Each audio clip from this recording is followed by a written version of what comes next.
Mshikamano hatima yetu, tujitoe wenyewe kupambana pamoja, uhuru na umoja vitawale. Enyi bwana na binti wa Afrika, mwili wa jua, mwili wa anga, tuifanye Afrika mti wa uzima. Tuungane sote na tujibidishe kutoa kilicho bora kwa Afrika, chimbuko la wanadamu, chemchemi ya utamaduni, tumaini letu wakati wa mafarakano. Enyi bwana na binti wa Afrika, mwili wa jua, mwili wa anga, tuifanye Afrika mti wa uzima. Today we talk about unmasking food safety. We talk about unmasking food safety. Remember, every Saturday we have a show that is purely on consumer rights, and this is Humanist TV Africa. My name is Kato Mukasa. I'm a Ugandan lawyer interested in issues human rights, and of course every Saturday we have a talk show on human rights, and this time it is must to have consumer rights. In the studio today, we're going to have a guest, Mr. John Kiwagala from Slow Food, Uganda, and of course we have the usual panelists, Mr. Kimera Henry from Consent, and of course Mr. Bernard Kwambale. Now in the studio, it will be Dennis Bongole to do the production. We will most welcome my colleagues on the show, Mr. Kimera, Mr. Kwambale, and of course Mr. John Kiwagala. Mr. Kimera, most welcome. Thank you very much, Kato, and it's an honor being here. Thank you so much. Mr. John Kiwagalo, if I make a mistake in the spelling pronunciation, please bear with me. Mr. Kiwagalo, most welcome on the show. Thank you so much. You shouldn't worry much about the pronunciation. Otherwise, my name is John Kiwagalo, and I'm glad to be here. Yeah, thank you so much. And of course, be ashamed because I'm from Uganda, I'm from Central. I should be able to speak every name properly. And now, Mr. Kwambale Bernard, most welcome, and of course, give us a recap for the last show. Okay, thank you so much, Mukasa, and thank you, John, for joining us. Henry also for joining us after a trip last week. I know we missed you last week. We're grateful you're back. So I want to thank you for offering the time and also for hosting us, Kato, again this Saturday. Last week, of course, at our same time, we were discussing issues around consumer rights and responsibilities, aware that last week we were commemorating the Consumer Rights Day on the 15th. So we had to really brainstorm on why this day is important, what is the origin of this day, why do we commemorate it, when did it start, where did it come from? So reminding ourselves of why this day is very important to consumers, of course, looking at each and every person eats food, but also looking at the services we consume. We had to go into the details of what these consumer rights would mean actually to us, and why it is important for each one of us to have these rights at the bottom of your heart and being able to have them with you everywhere you go, whether you're going to seek a service or whether you're going to pick up a good or a product from wherever you're picking it. What are those rights that protect you as a consumer? So we're able to go into the details of the 8 rights of the consumer, but also we're able to remind ourselves again of the 5 responsibilities of a consumer, that for you to be able to have these rights, you must have your responsibilities well done. And then, of course, we're able to also brainstorm on a few things why consumers are not able to have their rights fully, looking at the gaps here and there, which we shall expound on a little bit more during the course of this session. And of course, today now we come to build on what we had last week, but basically looking at now the different food safety hazards and unmasking them. Looking at now, Slow Food came up with a documentary looking at the different aspects around the food safety hazards at the different value chains. And so we want to unmask them today, look at them in a video or in a documentary kind of form. And also we listened to our colleague, John Chuagalo, looking at why that documentary was played, why we wanted to sensitize our people using videography or something of the sort.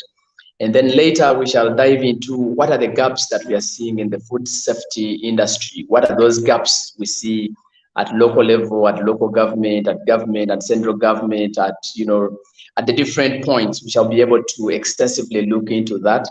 And then later, probably Henry will take us through what is the role of government in all this and what is the role of civil society space in this aspect. So this is basically what gives us the stand for today, and also recapping for last week. Thank you. Thank you so much.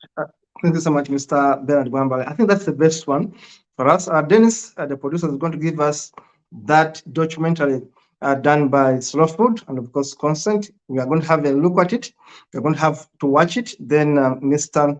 John Kiwagalo will be able to give us a commentary after the documentary is done. Let us have it.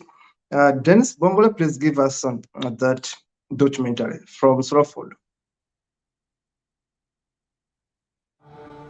We are getting a lot of problems linked to food. Emmere emumu esangibwamu amayinja, esangibwamu ttaka, esangibwamu obusa bw'ensolo, esangibwamu obwoya bw'ebisolo. Wabaawo asobola okuwanvuya ku ddoboozi ayambe emisomo gye mu abantu tutegeere. The level of awareness of our communities on what it costs to maintain food safety is really wanting. There is a reason why we eat food, and it's because of the reason that people are able to grow. All that we do requires a nutrient, and most of these nutrients come from the food we eat.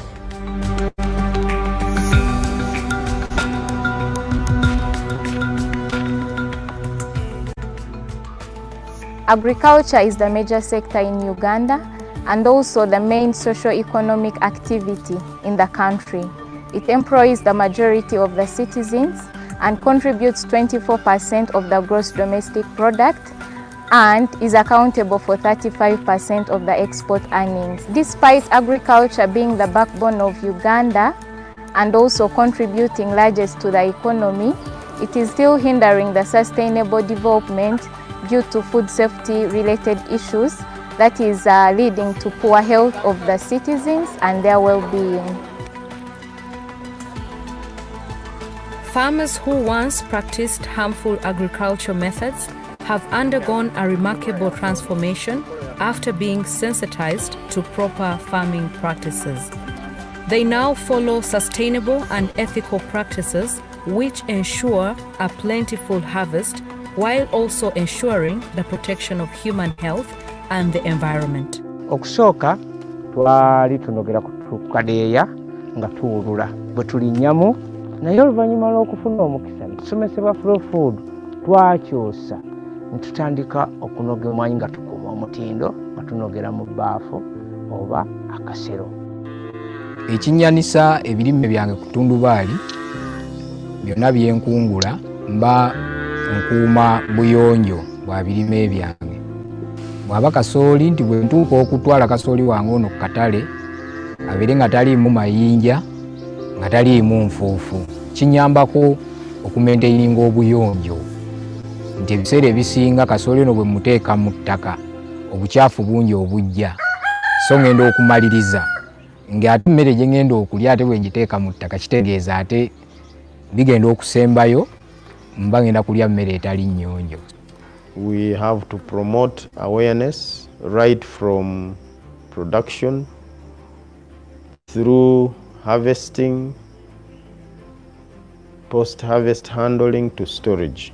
And even the consumers have got to be made aware of the dangers that may arise out of poor production, poor processing, or poor storage. Process play a crucial role in adding value to agricultural products by implementing better food handling methods to ensure better food safety. Nze siri mulimi naye ndi musuubuzi w'ebinyeebwa okusingira ddala nga mbisuubula mu mpeke ate nembigattako kye bayita value addition nembinyiga oba nembisekula mu powder form oba mu paste oba bikolamu kye bayita OD. Ebinyeebwa bino mbifuna okuva mu balimi.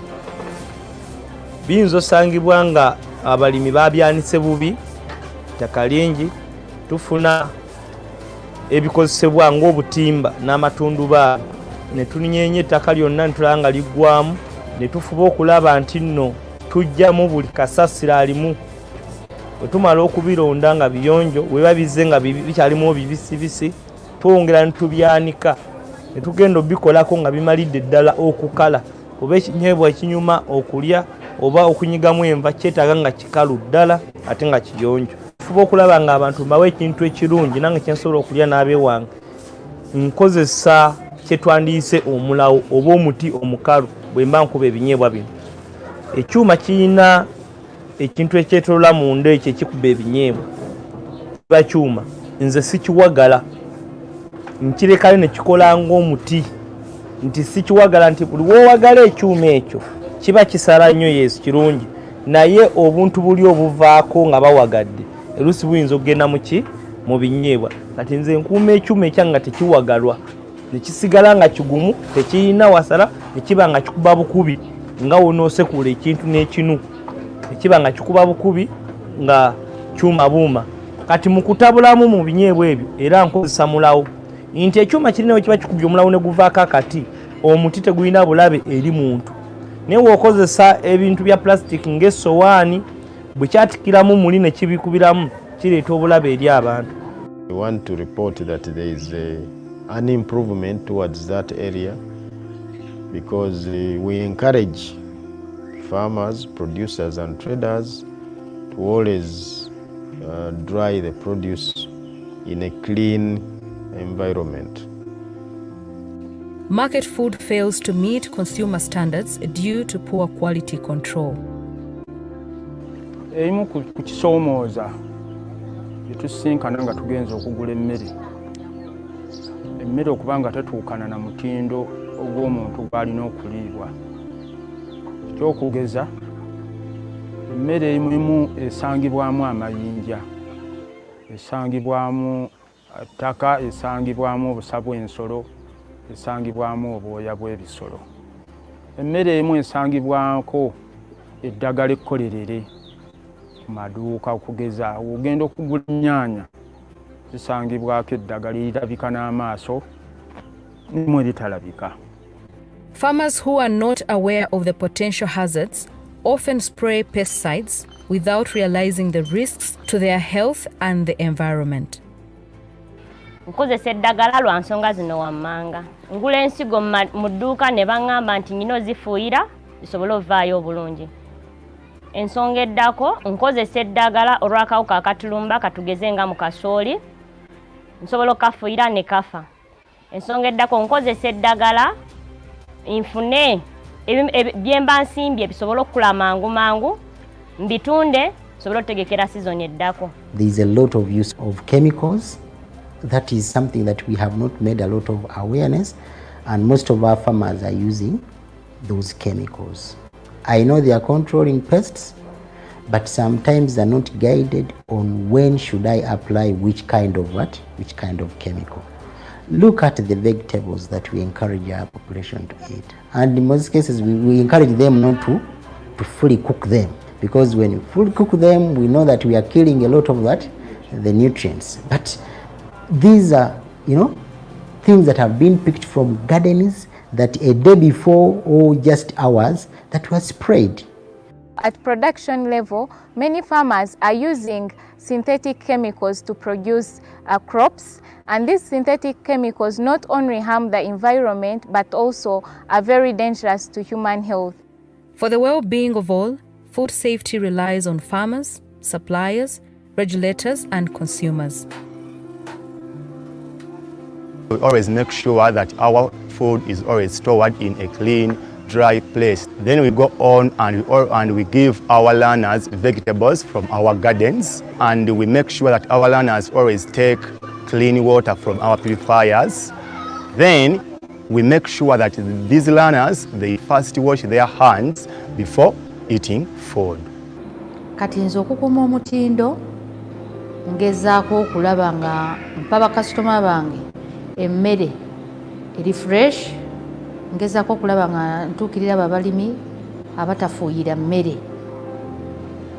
nga mpa abantu bange emmere eri organic.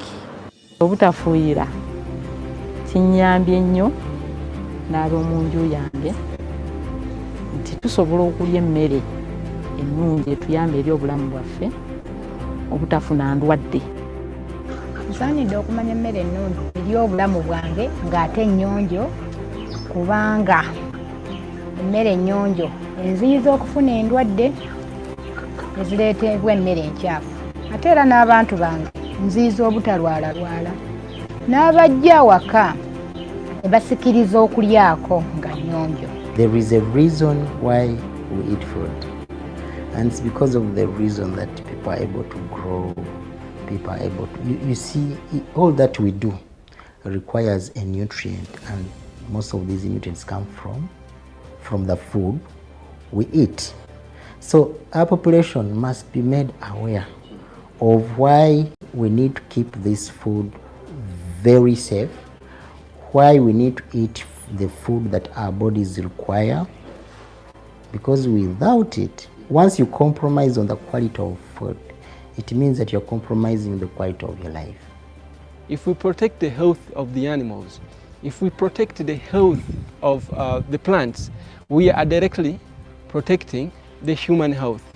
In food safety, we are looking at protecting ourselves from the dangers we would get from food that we eat. But again, those dangers are coming about because of hazards. So as Slow Food, we want to tackle those hazards that are causing these kind of problems that we're facing in the food system. We need to make it everyone's concern, as long as we know that you and me can contribute to the safety of the public. Slow Food Uganda implements several initiatives and innovations to ensure food safety, which include food education and awareness creation, supporting organic farmers to access market for their products, and also influencing local policies to ensure that food safety is enhanced. We would wish to see, and we aspire to see, that consumers get safe food throughout. And it is good to know that through collaborations, we can sensitize the consumers to get to know what, if it is not safe, it is not food. And this is against this background where we urge government to invest in quality infrastructure, to invest in inspection, to invest in food control systems, to make sure that whatever food is on the Ugandan market is safe. Slow Food Uganda calls upon everyone to join hands in ensuring the safety of food.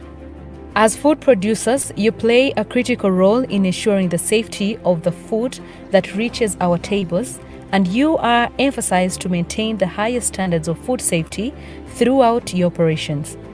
As consumers, you have the power to make informed choices that can contribute to the overall safety of the food you consume. Be informed, choose reliable sources like farmers' markets to purchase the food, read labels and packaging, practice proper storage, and practice good hygiene. For the policymakers, Slow Food Uganda emphasizes the critical importance of prioritizing food safety in your decision-making processes. As custodians of public health, your role in ensuring the safety of our food supply chain is paramount. Uphold and enforce stringent food safety standards across the entire food production and distribution chain. Set clear regulations and guidelines that promote sustainable and good production practices, safe handling, transportation, and storage of food products.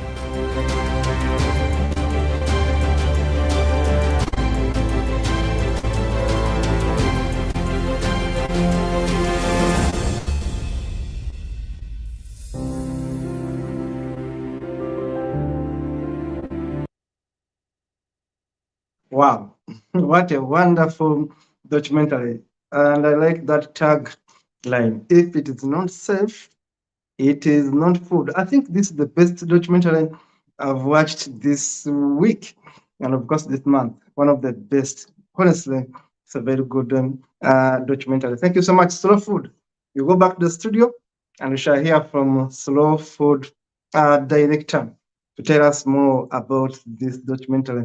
Of course, I've seen Mr. Kimaya there, and of course, Mr. John Kiwago here. Mr. John Kiwago, first of all, why the name Slow Food? Why the name Slow Food? Because I'm wondering, is there fast food? Yes. I used to eat fast food, even where I am. Sometimes I eat fast food. But why did you choose the name Slow Food? Yes, thank you, Mr. Kato. I'm glad to be here at Humanist TV.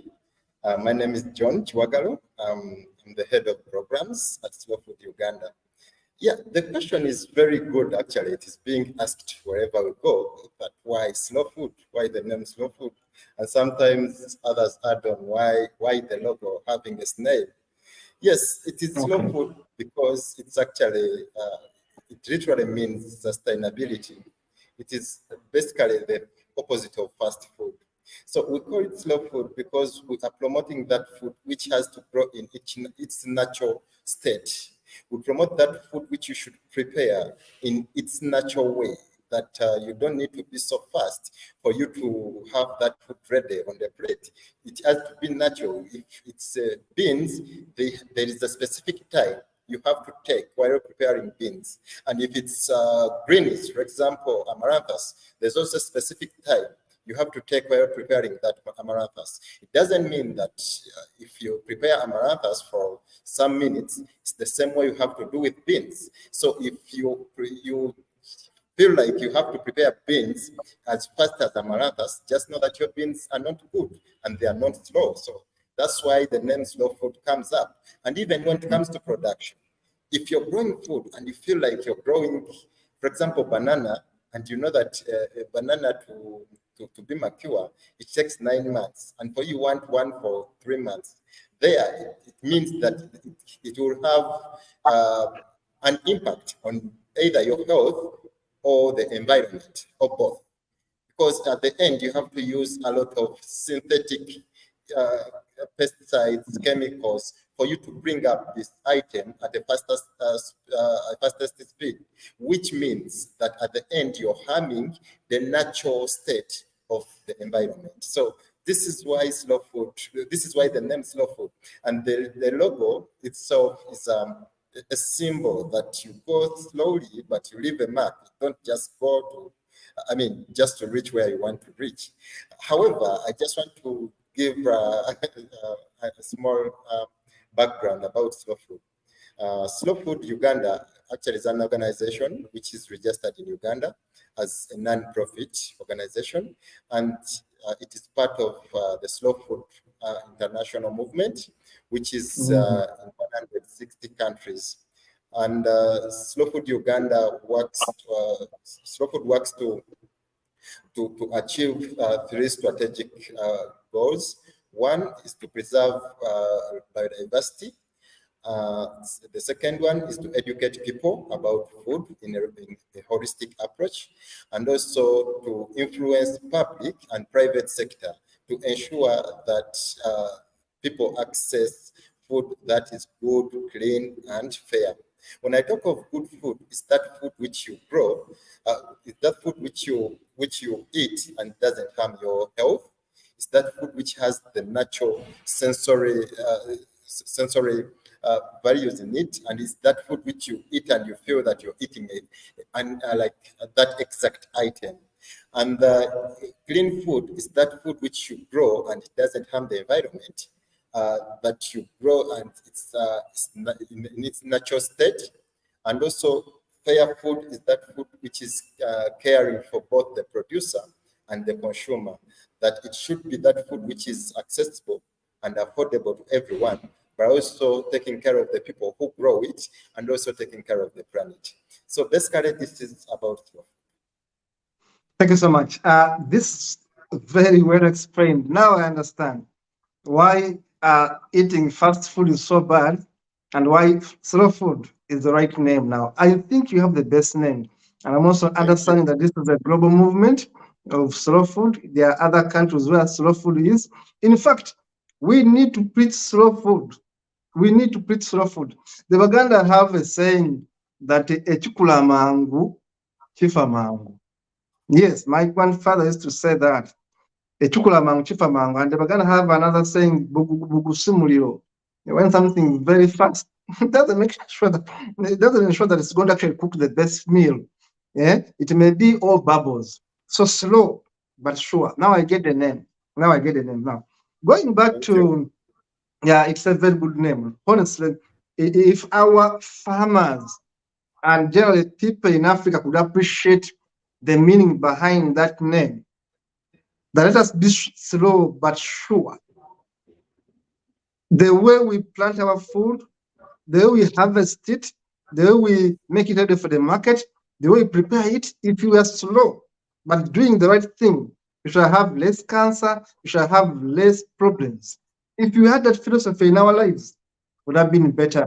But today, of course, in a capitalistic world, as I was saying, it's all about profits, it's all about money.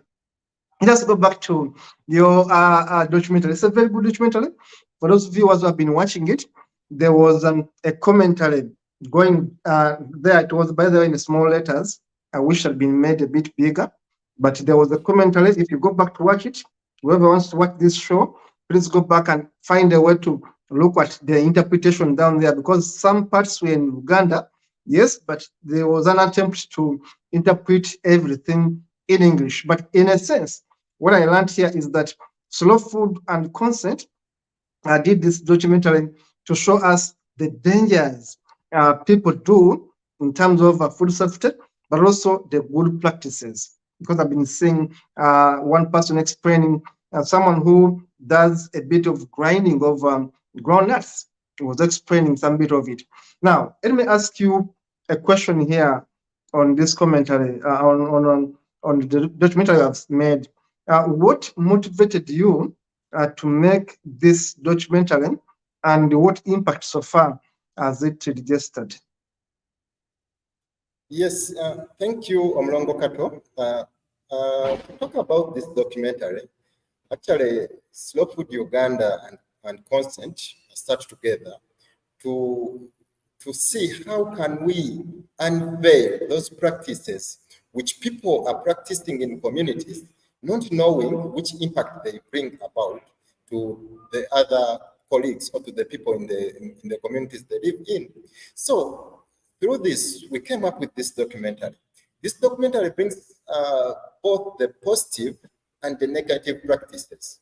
Or it gives you what you would do, and also those practices you have been doing, which might be actually good, or even those which might be bad, but not knowing. You're just practicing because it's a common practice you have been seeing practiced by different people. So with this documentary, we actually thought of showing what exactly makes food be unsafe for people to consume. And food safety, in most cases, when someone talks about food safety, they think of that food which is already on the plate. If someone gets food and they cover it because in their primary they were told that you should cover your food, for them that they think that is all. Yet there are other practices which may have made this food unsafe for you, however clean on the plate it would look like. For example, when we come to production, at the production stage, there are so many practices we do that make the food unhealthy. There are so many practices which include application or improper application of synthetic chemicals, that someone is growing a certain kind of food, and at the end, you find that they overuse chemicals, which at the end are going to affect the consumer who's going to be consuming these chemicals. Now it has become a common practice that for a consumer to go to a market to buy tomatoes, if they don't see the white substance on the tomato, they don't take it as a good one, because they think this tomato is going to rot very early, very soon, yet they want to keep this tomato for a long time, not knowing that that chemical which is keeping the tomato for a long time is going to be in their stomach and it's going to cause a very big damage to their health. So these are some of the practices people like apply, not knowing that they are affecting their lives or they are affecting their children. You find that a certain, for example, a farmer and a stakeholder can get food. They get food, they just keep it on the floor. It could even be wet floor. There could be running water going through the food. And at the end, it gets those, the molds. It gets the molds. At the end, you find that this food is having aflatoxins. And when people consume aflatoxins, it's even more dangerous than consuming a rat poison. So people don't know that those aflatoxins are affecting them when they are consuming. And for our children who are at school, of course, they just eat whatever is brought on their plates. But what are the teachers doing to ensure that the food which is to be served for the children is safe? So we had to unveil all these practices. And another thing I would mention about, there are some, for example, there are some practices where people can transport food in a way that they don't care how they transport this kind of food. When you look at the start of that documentary we have just watched, there is a segment where they showed people transporting cassava, and they had seated on cassava. Let's assume if someone is traveling and they just want to ease themselves in the other way around. Do you think they would tell the driver that, you know, use fast stop, I want to of course they would, I mean, they will just do whatever they want. And at the end, the most dangerous of it, these foods, some of them are fresh ones that you can just even eat, that you don't even need to boil or to steam. For example, the fruits. Someone can be transporting fruits, and at the end, they sit on those fruits. Then after you just come and you eat that mango, even without our children, they don't even wash the mangoes. At the end, the food which would be eaten by them is contaminated. So all of these practices, when you look at all these practices, have led to a lot of food safety issues. And when you look at our video, our documentary, it has a call to action to all categories of people, to the farmers, to the consumers, the policy makers. And it's very critical for the policy makers actually to take note of this call to action, because they actually, if the policy makers put in place incentives which are supporting our people to understand the dangers which are in consuming unsafe food, it would help all the stakeholders, including the farmers, the traders, the transporters, to ensure that at least they have to make food safe for the final consumer who would be consuming it. So this is the very reason as to why Slow Food and Consent came up with this documentary of food safety. Thank you so much, Mr. Kiwagalo. Thank you so much. That is the nice one. You talked about the way people transport food items in Africa, and I was laughing at myself because I have eaten stuff that is actually, I was going to use a Uganda word, but of course my viewers won't understand it. But let me leave that. Now, honestly, if someone is sitting on my food and is more likely to urinate on it, then I'm going to eat contaminated food with urine. It's dangerous. It's dangerous. Now, having seen that, your documentary is spot on. In fact, my worry is that we have been made to think that without fertilizers, without chemicals, we can't grow food in Africa. At least let me talk about where I come from, in Irwengu. When I was growing up in the 70s and 80s, I never saw, even when I was a baby, I never saw my grandparents going with chemicals to spray on our food. I never saw that. In fact, I began seeing chemicals in the 90s. I began seeing chemicals being put on our food, and in the late 90s around there. Now, today, our soils cannot produce the best food we used to have. In fact, to have a better yield, I have to leave my soil, my farm, some parts for some time, say a year, to regain their fertility. Now, our soils have been conditioned to a way that without fertilizers, nothing can come out. I was planting eucalyptus trees about 3 weeks ago in one of my pieces of land. But people are telling me I have to put their fertilizers to plant calitonsi, to plant eucalyptus trees. It's a shame.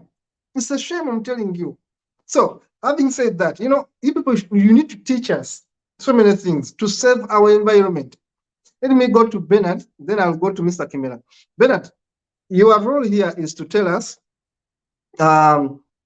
your part in terms of, because we're going to look at what are the challenges here we face, but also, in fact, when we talk about the NGO part. Let us listen to Mr. Bernard's take on this. Thank you so much, Mukasa. And thank you, John, for taking us through very important aspects on slow food. Slow food alone is just a statement of safety. And I was now combining slow food with consent, because consent now basically means that whatever service or good or food you're going to eat, you've consented to eat it. So when you look at the slowness of the food that he talked about, and then you consent to eat it, then it means that these two comrades were able to do great work. Now, of course, I just wanted to first give a comment on where you stopped about pesticides and fertilizers. You've heard of antibiotic resistance. So I am now thinking that even the soils are now resistant to their biological systems, because we have gotten used to using wrong compounds in treating or in production. So the soils are also tired of them, and so they have become resistant, that they cannot support the production of food. So I think these are the basics that we need to think through. But where are the gaps? Quite a number of gaps exist that are hindering actually food safety concerns. And one of them, as we saw in the documentary, is around awareness. People are not aware of things. Yesterday we were meeting the Buganda Kingdom on this subject of safety. And I was telling them that, you see, when you open, if you're going to eat food, and then you open, maybe they have put for you water for cleaning hands in a jerry can or maybe in something. So if it has a tap, if you're lucky and that container has a tap, if you open that tap with your right hand and you wash your hands and you're very sure that you're going to eat your food using your hands, maybe your right hand, then it means that this tap should be closed with your left.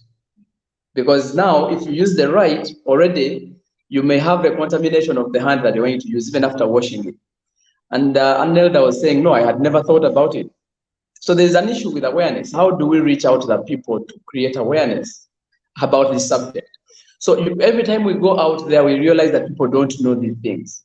So I think an issue of awareness has to be handled from the multi-actor kind of approach, so that we are able to reach out to many, many people, as many as we can, but also using different avenues. There are people who don't have televisions.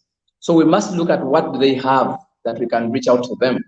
If it is the church, people come, they don't need transport refund, they don't need allowances, they don't need food, they will come to church.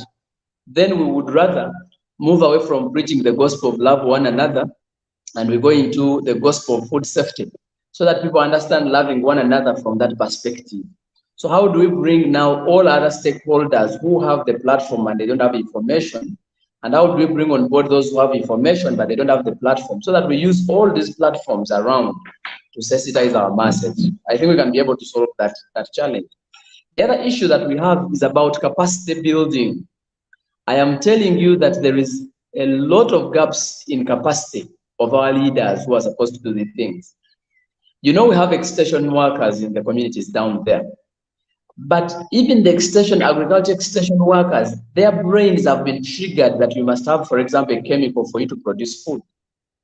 Meaning that their capacity to think about agroecological means or maybe organic production of food, also it has been compromised because of the status quo. So there is an issue when it comes to capacity building. People's capacity, our technical persons in the field, they don't have this capacity to deliver these things. This is research information. It's not that we are guessing, but this is it. You will find that we are talking about food safety, but even the district official whom you would think that perhaps would be the relevant person in this subject, whenever we talk to them, it's like they're hearing it also for the first time. But these are the technocrats that are supposed to be supporting communities to reach out with this kind of information. I think somehow the education system here seems to be taking us away from the reality. And so we start studying wrong things. But so there is a very big challenge with capacity when it comes to the local systems, when it comes to people who are supposed to deliver this message. I have seen my colleagues who are nutritionists. They're in the hospitals basically managing malnutrition and not managing the causes or risk factors of malnutrition. And yet food safety is an issue.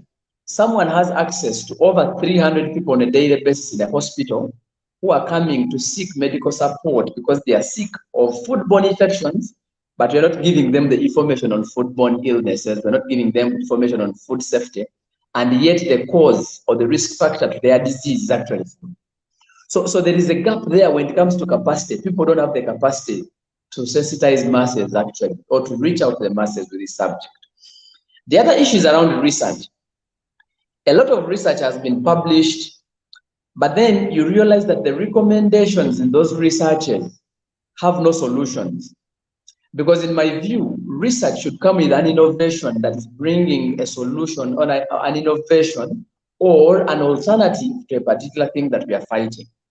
So you realize that many of the researchers are giving us more or less of qualitative and quantitative stuff, but when it comes to the realities of coming up with innovations or solutions to handle these challenges, they are still minimal.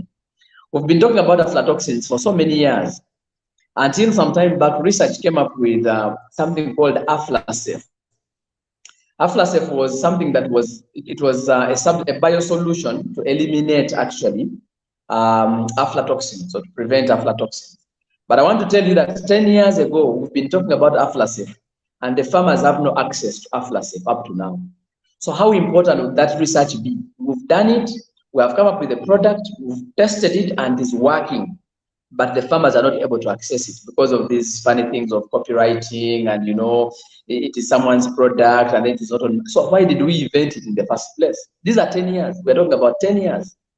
I and Henry just visited the guys who came up with AflaSafe, who funded this project where we were coming up with AflaSafe. And we asked them, 10 years down the road, the product is on the shelf. And we are busy talking about aflatoxins, and people are asking us, where is the solution? But we made it 10 years ago.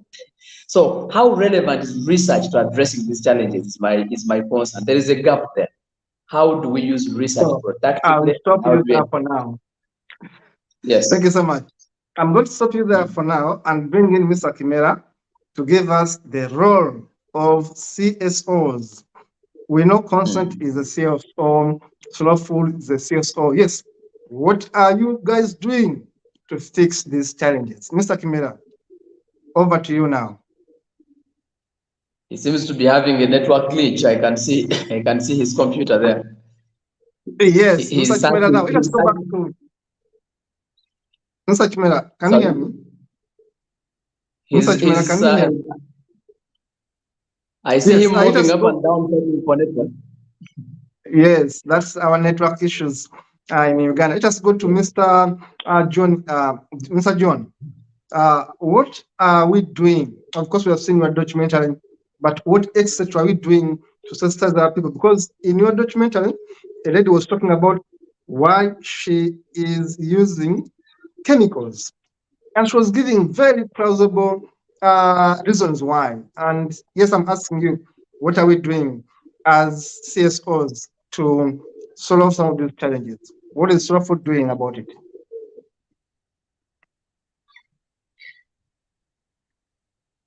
John, you have to unmute a little bit. Unmute yourself. We can't hear you. Unmute. Okay, John. Unmute yourself. We can hear you. Unmute. Yes. Good.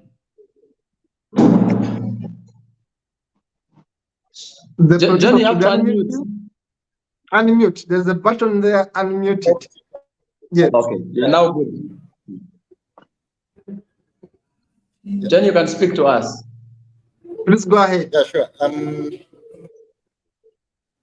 Okay. Thank you so much. Thank you so much, Mr. Kato. For CSOs, actually, there is a lot of work being done by CSOs. One, there is a lot of work done on food education that the communities made aware on how they should practice sustainable agriculture. The communities are taught on how to practice agroecology, because these are practices been there like long time ago, and these practices are now being compromised by the upcoming practices which are brought up by the profit-oriented companies. So the communities are educated to ensure that they can be able to understand how to practice sustainable agriculture.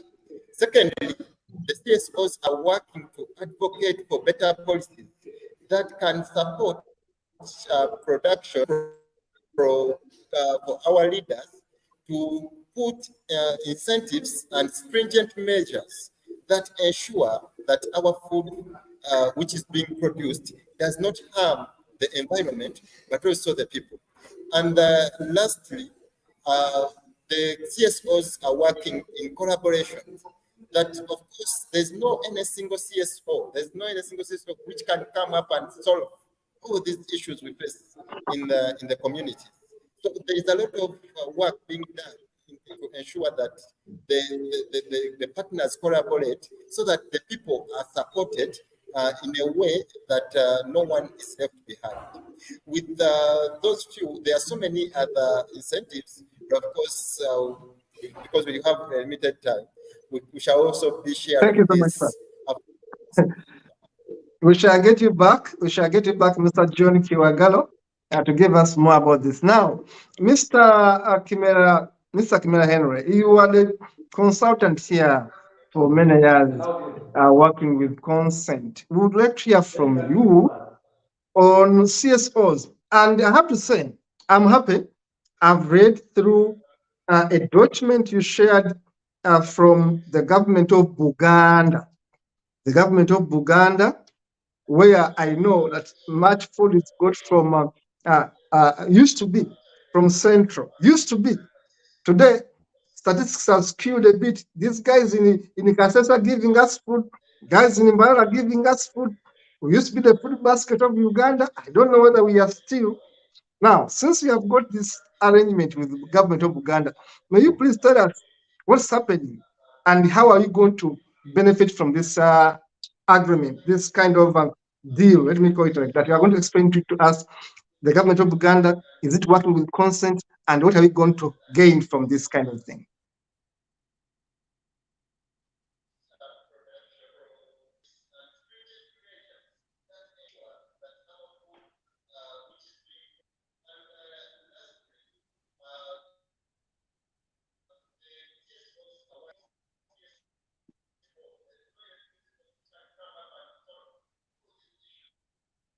Mr. Kimera, as soon as you get my message, please speak. As soon as you can hear me, please speak. Our viewers, our network is a bit slow with Mr. Kimera's gadgets right there, but we are waiting for his response as we speak. The government of Uganda, the government of Buganda. Our viewers, we have a kingdom called Buganda, but also we have a country called Uganda. A country called Uganda got its name from a kingdom called Buganda. So please don't get confused. I'm talking about an agreement which Mr. Kimera has got with the government of Buganda, which is a kingdom. So I wanted him to tell us more about this arrangement and how it's going to be benefiting our consumers and, of course, our farmers. So, Mr. Kimera, as soon as you can hear me, please take us through this arrangement and the efforts of the government of Buganda towards empowering our people. Mr. Kimera, if you can hear me.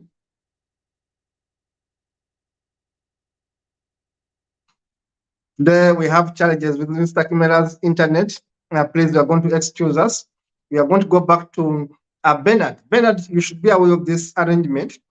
Please take us through the arrangement consent has with the Kingdom of Uganda. Okay. Thank you very much, Mr. Kapil.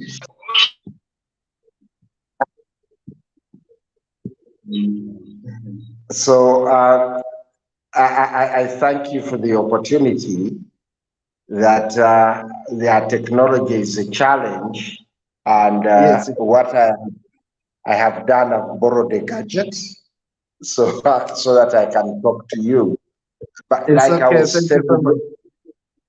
like I was telling you earlier, that I will never stop thanking you for giving us this opportunity, and also thanking your colleagues and the team at the Humanist TV Africa every Saturday, facilitating us to do not only sensitize consumers in Uganda, but also going into the African continent and then going to the other global continents. Having said that, we decided that this month of March, we are doing Consumer Awareness Month, as we had the 15th of March as the World Consumer Rights Day. And like I informed colleagues earlier, consumer rights are recognized universally, and the UN put together the consumer protection guidelines, which have been signed by our respective governments. So some of the aspects, all the aspects that we are discussing are enshrined in the consumer protection guidelines assigned to by our respective governments. So having said that, viewers, we reached yesterday the climax of a journey that we started some 6 months ago, having the Buganda, or the Kingdom of Buganda through Bukadev, having started or knowing what we are doing as an organization. Then we started discussing how best we can do awareness on food safety within regards to the different departments of the Buganda Kingdom, or the Kingdom of Buganda, starting with the markets, using our experiences in Mbale Central Market, where we are improving and working with the vendors with regards to food safety. So we looked at food safety and what is part of it in markets, then looking at food safety in schools, food safety in all the Buganda institutions. So the curtain riser was yesterday on the 22nd, where we came up with a blanket declaration committing ourselves with the different departments in the Kingdom of Buganda, how best we promote food safety so that the consumers living in Buganda, or the central region, it is a cosmopolitan region where the capital city is, where the majority of the citizens, what I would call the global Uganda, is concentrating, where it comes to work and seek a livelihood. So what we thought strategically as we are promoting food safety, which institutions should we work with? Where are the food soldiers? Who can talk about food safety? Our mission is to work with the kingdom and its institutions so that the Buganda Culture and the Development Foundation spreads the news of food safety being healthcare, food being medicine, so that through the markets, what they call the royal markets, they observe food safety, where the different tribes, different religions, different creeds of citizens in Uganda are within the Kingdom of Buganda and the central region. If yesterday we had the opportunity to have the Masaza chiefs, we had the opportunity to have the extension service providers from all the kingdom establishments. and we told them about food safety.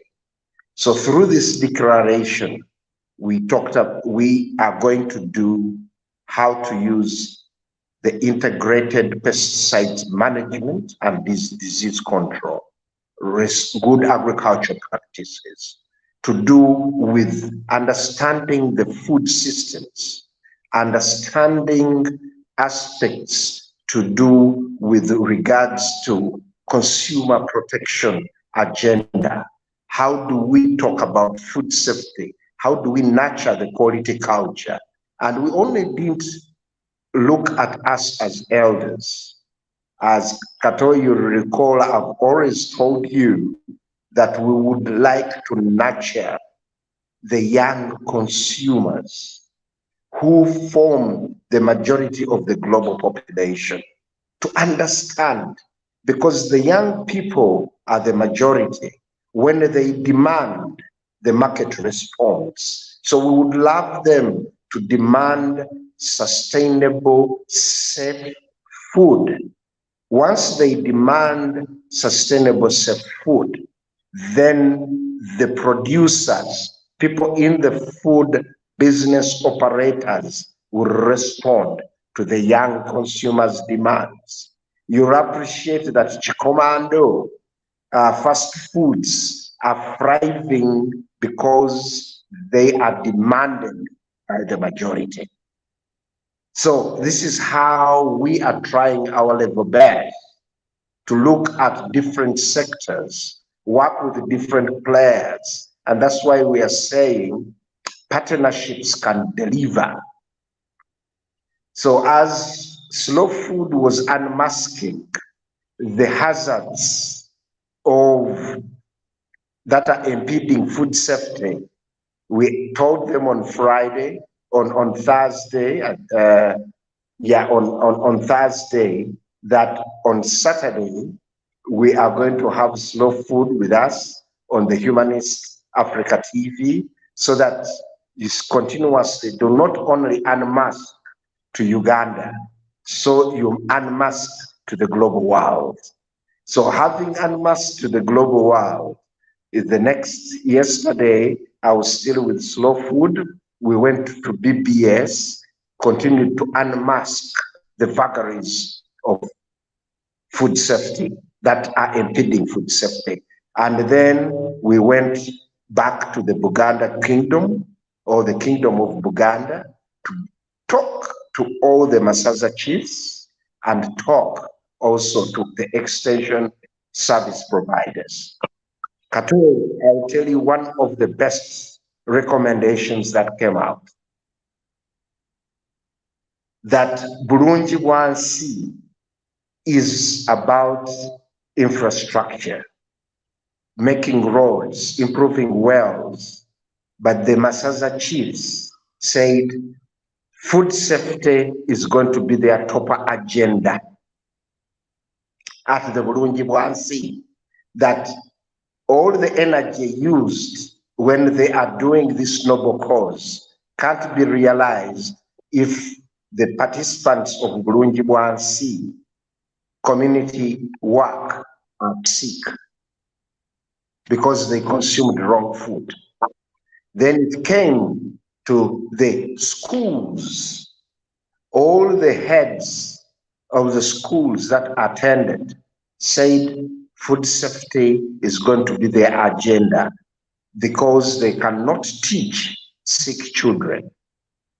And sick children, if they are sick, then there is no future.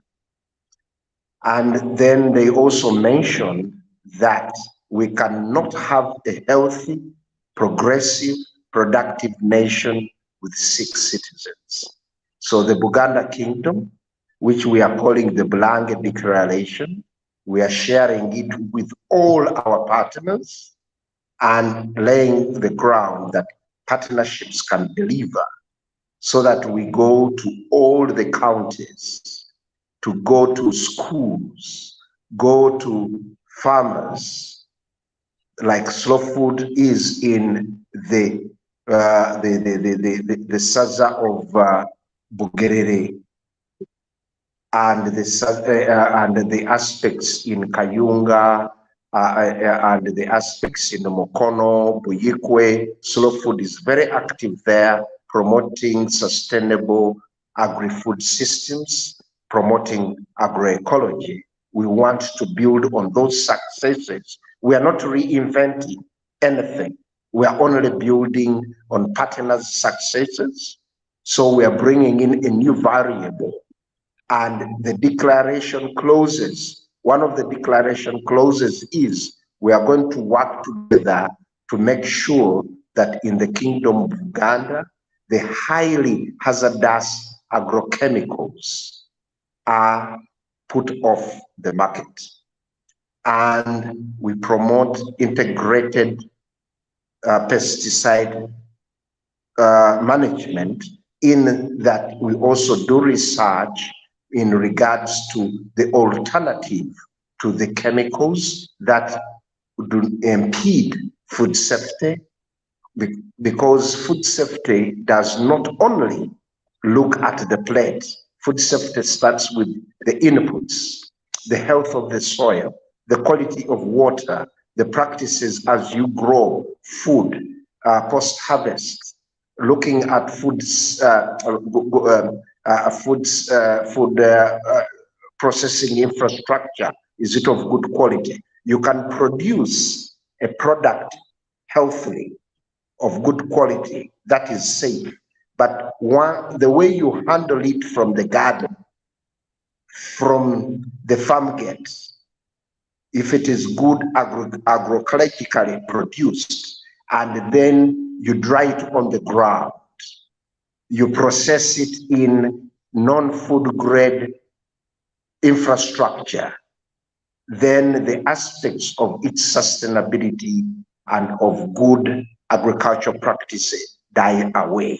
So we are looking under this partnership, the food system to be of good quality up it goes into the stomach, where we are also looking at hand washing. That's when we brought in the young children so that we start nurturing a quality culture, a food safety culture, as food safety is everyone's business. Everybody has a role to play. But we start with us as individuals, then the civil society, we do awareness, then we call upon government as the duty bearer to take care of our safety, to play their role by doing a requisite investment with regards to promoting food control systems, traceability, inspection, surveillance, research, and investment in awareness. So, Kato, colleagues, all our listeners, that is how our declaration is, and it is more of promoting partnerships. Thank you very much. Absolutely. Thank you, sir. Mr. Chimaya, this is so good to know. I've been here smiling ear to ear, and I'm so happy that this has happened in Uganda, and I wish that actually it goes on, because I'm right now reading it. The Bulange Partnership Declaration on Food Safety, Sustainable Agri-Food Systems, and the Consumer Protection Agenda, 22nd March 2024 at Bulange Mengo, Uganda Kingdom. This is so great. I can say Consent, Vocadev, and of course other actors. To me, this really made me happy because, one, I come from Buganda, and Buganda has been hit hard. I tell you, where I come from in Rwengo, some people don't have food. Yet, we used to have lots of bananas, lots of cassava. Where did our food go? We are having the same soils, but with no food. So I'm happy that the government of Uganda finally, and I'll use this word strongly, is waking up. Is waking up to mind serious issues, not politicking, serious issues. This is the federal you want, if you permit me. The federal of having food on our plates. I used to work, Mr. Chimera, I should tell you this and our viewers. I used to work with the government of Uganda. I was working under the Central Executive Committee. I was working with those in Puga, Namboses. We are the first committee on land. I was working with those guys on land. And our work was to teach people about land use and land rights. The Namboses, the Secondas, the Pugas, the other lawyers. There were so many. But right now, I'm concerned with food. That's why I'm happy that Consent is having this program. If CBS would have a show or two each week, what you tell us here, and you tell to people on that CBS, than politicking and doing all these other shows, we have time for issues of food, issues of rights.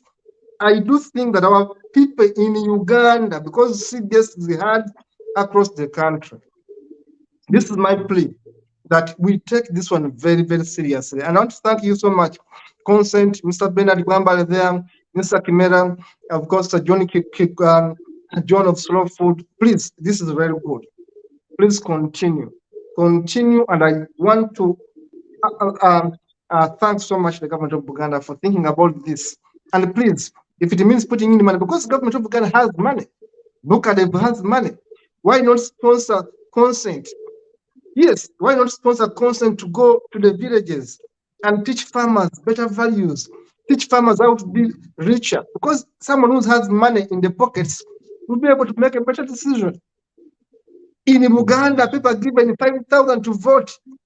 People are given a T-shirt to vote, because they are poor. Because they are poor. Let us make our farmers rich. And of course, I'm talking about subsistence farmers in Rengo, in Kayunga, in Bugerere, in Kasese. If you can allow our kings to be productive by empowering our people, kingdoms will have relevance, in my view. Kingdoms will have more relevance with Consent, with slow food. They'll have more relevance because our people will have food. To me, I'm sorry to have said all this, but to me, this is very, very important that we put much emphasis on working with kingdoms. Slow food should work with kingdoms, wherever they are. Whether Bugere has a kingdom, it's okay. We should work with that kingdom. If Kasese has a Mumbere, we should work with the kingdom right there. Musinga, sorry. We should work with the kingdoms right there. So as we conclude, I'm a bit excited because I'm reading this partnership right here, and I'm seeing Bukadev, and I'm seeing CBS. I wish we use these for us to empower people out of poverty. So as we conclude, let us have a take home from Mr. John Kiwagalo. Let us have your take home for today. What are you giving us as we leave this channel for today? And of course, we shall always have you back whenever you have the time. We shall always have you back here at Slow Food, and we partner. We can always talk about these things any other time when we are free. So, Mr. John, your conclusion for this show, and of course, a takeaway home for our viewers.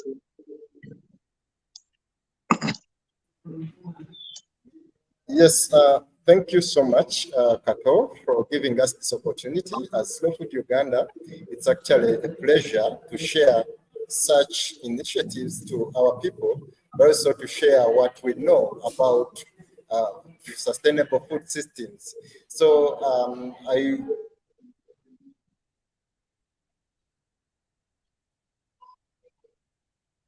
Yes, Mr. John, we are losing you there. Network, maybe. So that we can get more insights and yes, I was saying that to our viewers, please let's keep watching this TV so that we can get more insights and more information about food, because it's very important to understand what you're going to eat.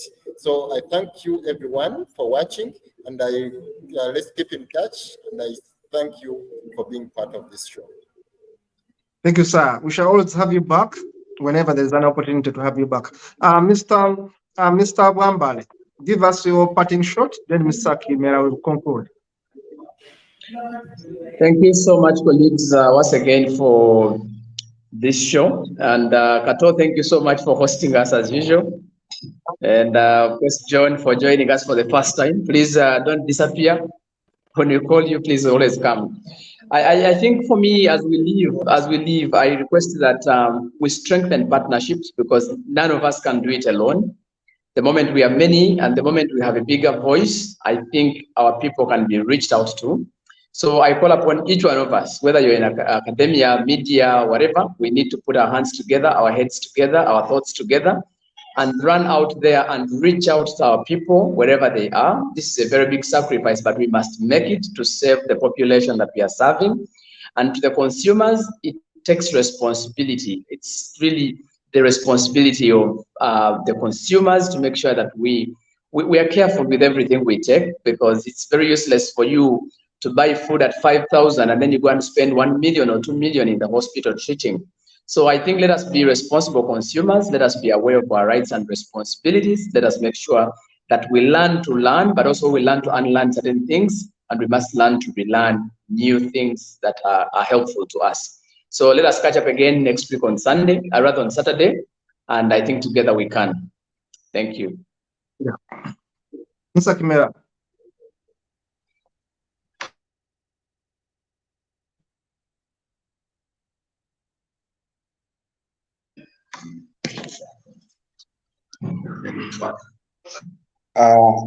Thank you very much, colleagues. This is a beautiful discourse that we have had today. It has been rich. John, welcome on board. I would say, John, food safety series are going to go on the Humanist Africa TV for 2024, and this a consensual marriage that we are having with the the Humanist Africa TV is going to be long lasting, because it is adding value to the humanity, the humanists. And the humanists are not only Africans. We are 1.4 billion in Africa, but the few that are watching us, we call them ambassadors, because they will go on telling the others. The way we started it in January, it is proving to be a platform that we need to be in. And I would love and thank the consumers that continuously watch us every Saturday. And I would like to thank all the studios of the Humanist Africa TV, wherever you are on the global world, for continuously building the awareness. All that we are discussing on food safety cannot be done by individuals, but it can be done through partnerships. And food safety is everyone's business. And the advocacy message we would like to give everybody: talk to your government, because it is the duty bearer to guarantee life by investing in food control system. Food is foundation for humanity. Food is happiness. Food is togetherness. Food is everything. Food is healthcare. Food is medicine. And if it is not safe, it is not food. Thank you very much for this Saturday, and look forward to talking to you all next Saturday. Thank you so much, Mr. Kimera. Thank you so much, Mr. John from Slow Food. Thank you so much, Mr. Bernard Bwambale. And of course, thank you so much, Dennis, in the studio. We are happy we had you today. And I should tell you, each day I learn. But today, I was very happy to see another actor at Slow Food. Really, you are doing a very good job. I'm happy to see you there, because I'm a farmer, small scale, and I eat food. Of course, I have children who eat food. So I'm very conscious to have food on the table. Thank you so much, Mr. Kimera. Thank you so much, Mr. John, and of course, Mr. Bernard Bwambale, for making it today. And of course, see you in the next show. Thank you so much. Bye-bye. Thank you. Bye.